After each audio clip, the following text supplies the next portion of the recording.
what brings you here today? They may start from the beginning. This was about 9 months ago when we first met, and I was looking for a roommate. Okay.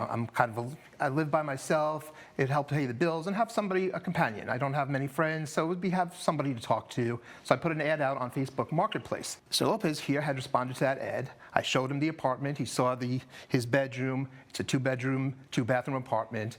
Details on the rent would be $1,000 a month. We agreed. We had a verbal agreement on the rent, $1,000 a month, and everything was fine.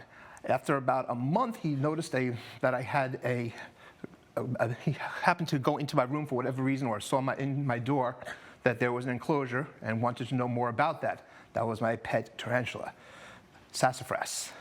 Sassafras. Sassafras, that is her name. Yes, she's interesting name. How'd you get that name for a tarantula? You know, they could be a little sassy, but this is my pet. I've had her 11 years. This was somebody I could confide in. It was my personal friend as well as my pet. So when you showed him the apartment originally and he decided to move in, you never gave him any indication of what your personal space looked like? There was no reason to, because this is my personal space. Just as I didn't show him the tarantula, I did not tell him about my computer that was on my desk or what books were on my bookshelf. Okay, I'm sorry. Hell no am I moving into a place with a freaking tarantula. This guy didn't know he was moving in with freaking Hagrid. What if the person had a severe case of arachnophobia? You heard what Hagrid said. Follow the spiders. Head into the dark forest. You have to let people know what kind of situation they're getting into. Wait, spiders? Why couldn't it be follow the butterflies? This was a room that would be that's my personal room. If I'm moving into an apartment with somebody and they have a tarantula, I want to know. But that's just me. Right. Mr. Lopez, so you responded to the ad. So when he showed you the place, was it very odd to you that he didn't show you, like, and this is my room? It was odd, because he did not mention nothing else. He just said $1,000 for the room. I was coming from Nevada. He just showed me the room, that was it. But I was desperate. I needed to have somewhere to live, and so I just took it. I didn't question it after, until one day that I was just passing by the room, and his room door was open. Okay. It was dark, and the only light that was in it is into this cage that was beaming light onto that cage. I don't know what it was. And so I told him, like, hey, what do you have in your room? And he told me, like, oh, it's a tarantula creature, whatever. And I told him, there's no, he said no pets allowed. I want to have like a little dog, just a little one, nothing crazy. He said no pets allowed. So I confronted him about that creature. Arachnid. Excuse me, it is an arachnid, sir. How did we get hurt? Why are we here? Well, after a month, and when he first saw it, he kept asking me questions, wanted to know more about it. He kept nagging me, I want to see it, I want to see it, I want to see it. So finally, I said, okay, I will let you see it. And I brought him into the room. I opened up the enclosure, and he wanted to take a picture. He took out his phone, he took a picture of it. And then he said, can I hold it, can I hold it? And I kept telling him, no, I don't think it's a good idea. They're venomous. They won't bite unless they're scared, but if you don't hold it right, he kept saying, oh, please, I want to hold it, I want to hold it, I want to hold it, please, please, please. So I said, okay, fine. Hold up. It's venomous? Are all tarantulas venomous? Because that's news to me. Listen, I would not want to hold a normal spider that's not venomous, but one that can poison me. Stay away from me. I would go back to Nevada. I had him put out his hand. I gently nudged her so that she would crawl into his hand so that he could hold her. And he decided, hey, look, it's a tarantula, and picked up and put it on his shoulder. It bit me, Your Honor. And of course it did, because you scared her. All right. You got bit. What happened? I warned you. I had it here. I was going to take a quick selfie until... But you didn't say, Mr. Carroll, how about if I put the tarantula on my shoulder? I really want to get a picture of it on my shoulder. Did you say that before you did it? I didn't ask him. You just went from holding the hand open like this to... just slowly, because it was... Was that slowly? It was calm, and I was just slowly putting it on my neck until... And I had my phone ready to take a selfie. And during this slow process, you never said, don't do that. He literally just took it and said, ooh, and before I knew it, I was like, what are you doing? Now, Sean, I'm going to hold my hand like this. Then I'm going to move it to my shoulder. Let's see if you have time enough to say, don't do that. Okay, ready? 3, 2, 1. Don't you do that. By the time you said that, it was already on your shoulder. But did you say it? I just said, did you say it? I was in shock. That's not a yes, sir. So you didn't say it. To be honest, I was in absolute shock that he would do that. And you just stood like this. I was like, what are you doing? I didn't say stop. I was just actually literally said, what are you doing? That's not what you would say about a tarantula. It's the first thing that came to my mind. I don't know what to say. What are you doing? I told him very clearly just to hold it in his hand. Did you try to get the tarantula off his shoulder? Or you just watched him do it?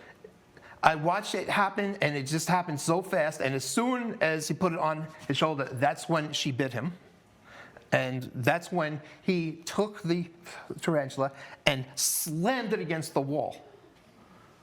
And I'm watching this, and I can picture this. This tarantula don't want to be bothered with either one of you.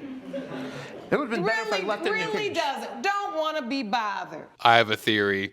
The plaintiff is in love with his spider. He watched Kiss of the Spider Woman one time, and he's ready to make love to that spider. Oh, sorry. Arachnid. No, they don't. They would rather be left in the cage. Don't feel like being nobody's science project.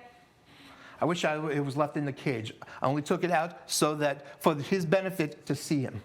But you gave the permission. You know how when people want to pet the snake, they always give you very specific instructions on how you are to stand and what you are supposed to do as the snake comes on you, right? Yes, Your Honor. Did you give any of those instructions? I did, Your Honor. What did you say? I told him to hold his hand out steady and not to move, not to make any sudden movements, and just to hold it. It was only so that he could feel it. Then he took it on himself and tried to put it on the shoulder Your for the Honor. picture. Yes. And that's when you went into shock. Yes. Okay. Did anybody bring any evidence? I did, Your Honor. Let me see it, please. Thank you. And I have a copy The of the... defendant, you brought evidence that shows I have the invoice for the these are your bills. Yeah, the bill. From your bite. Yeah, the for hospital bill. $1,200, which is what you're suing for. Yes, ma'am. All right, so when you went to the hospital, you had to get Had to get blood, EKG. you had to have an x-ray, EKG, my Lord. It was painful stuff, Your Honor. Your emergency room visit. Pretty expensive. Mr. Carroll, you have a receipt for... That was the price that I had paid for sassafras 11 years ago. Sassafras died because of this? Yes, like I said, his reaction was to grab it off his shoulder and slam it against the wall. It was almost like watching it in slow motion. I saw her And going this is a into the wall, picture of falling down. sassafras on your arm. Okay, low-key, that is a beautiful, beautiful tarantula. Matches my sweater. Yes, Your Honor, that is her. And the... Lord. You see how intimidating it could be? I cannot reply. I can get another tarantula. I cannot replace sassafras. No. 11 years this is somebody I was able to talk to. You can't replace come at a the end of life. the day, come into my room and let out anything that I wanted to. She would listen. Unlike another person who might talk back or give me advice unsolicited, all she did was stay in her cage and listen. And that's never what she get that wanted back. to do, stay in her cage and just listen. But you decided that you were going to allow your roommate an opportunity to hold her. And this is what I'm thinking about in this moment. You knew, because you stated it in court, that when the tarantula feels fear, that the tarantula could potentially bite. We can't even say for certain that the passing of the tarantula from one hand to the next could have been something that made the tarantula feel fear. I don't believe it would have, Your Honor. Well, of course you don't. Because it was a gentle nudge, and I let her walk on her own. Of course you don't. Just like everybody at the dog park who says their dog doesn't bite, and everybody that has an animal that says their animal is gentle, we all want to believe that. You the one trying to put it on your shoulder and take a picture doing team too much, and then got bit because of it. So your counterclaim is dismissed. As for you, Mr. Carroll, now sassafras is dead. I'm sick of both of y'all, I'm telling you the truth. You made a choice to take Pet out of the place where you know it is safe. You also made the decision to allow someone else to hold it that you trusted would do exactly what you said. I do believe you said just hold her in your hand like this. In the moment that Mr. Lopez changed the position of the animal, I do believe he set into motion the circumstances which caused his bite and, unfortunately, Sassafras to be killed. With that said, there is some responsibility you bear in this. I would rather not have held it Because you at had all. an opportunity to say, don't do that. And you didn't. You just watched it in shock. For that reason, I'm going to give you half of what you're asking for, a judgment for the plaintiff for $350. I hope the next time you get a pet of this nature, just keep it to yourself. Court is adjourned. Yes, Your Honor. All right. I don't really agree with that judgment 100%, but I am glad that he's getting some sort of payment because it's true, he lost a pet that he had for 11 years. Imagine if you had a dog. Maybe the judge would act a little bit differently if it was a dog. Like, imagine if he was like, you can hold the dog, but don't do anything crazy. He might be a little bit scared or something like that. Then the guy was like, moving the dog over, then the dog bit him, and then he threw the dog against the wall. Like, listen, she probably would act a little bit differently and then rule in the plaintiff's favor if it was a dog. So I don't really agree with the judgment, but I'm glad that he got something. What do you guys think about the judgment? Do you think it was too much, too little, or just right? I would love to know your thoughts. Let me know. Love you. I never told you to do that. If you had asked me, I would have told you straight out that's a bad idea, and I would not have let you do it. If I knew you were going to do that, I wouldn't even have let you hold her. I don't want to ever see you again. I wish you the best of luck, and wherever you're going to live next, stay away from me.